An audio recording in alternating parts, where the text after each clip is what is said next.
Imaginez un monde dans lequel les données climatiques disparaissent. Les études environnementales clés, les portails dédiés au climat et les sections entières sur le changement climatique sont effacées des sites officiels.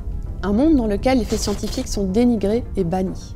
Un monde dans lequel on ne cherche plus à casser le thermomètre, mais à le supprimer. Ce monde, ce n'est pas de la science-fiction ni le relent d'un lointain passé. C'est ce qui se passe aujourd'hui aux États-Unis depuis le retour de Donald Trump à la Maison-Blanche. Des bases de données disparaissent, des faits scientifiques sont niés, les journalistes sont conspués et la vérité devient une variable d'ajustement politique. Mais pourquoi supprimer l'information? À quelle fin? Qu'est-ce que cela dit de notre époque? Dans l'histoire du monde, cette manipulation de l'information n'est pas nouvelle. Les régimes totalitaires cherchent souvent à effacer ou réécrire la vérité factuelle pour contrôler la mémoire collective, alertait déjà la philosophe Hannah Arendt. Cette vérité factuelle, celle des faits historiques et politiques, est celle à laquelle on s'attache quand on est journaliste. Nous savons que ces faits peuvent être déformés ou effacés par la manipulation, la propagande ou le mensonge. Aujourd'hui, en dénigrant le changement climatique et l'extinction du vivant, ce ne sont plus seulement des faits historiques et politiques qui sont attaqués. Ce sont des vérités rationnelles, scientifiques, indépendantes de l'opinion humaine. Ces connaissances sont pourtant clés pour l'avenir de notre vie sur Terre. Nous devons les comprendre pour transformer nos sociétés et assurer la survie de notre espèce.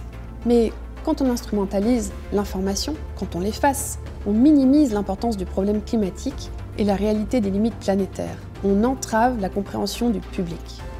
La confusion s'installe, la recherche scientifique est mise en péril, la collaboration internationale est entravée. C'est pourquoi l'accès à la bonne information est aujourd'hui un enjeu clé. Comme le disait si bien le biologiste Jean Rostand, l'obligation de subir nous donne le droit de savoir.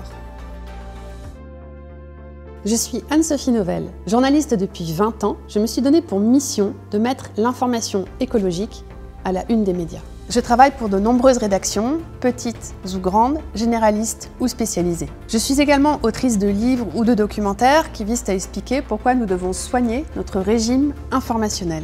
J'enseigne dans différentes écoles de journalisme et je forme aussi mes pairs dans leurs rédactions, en France comme à l'étranger.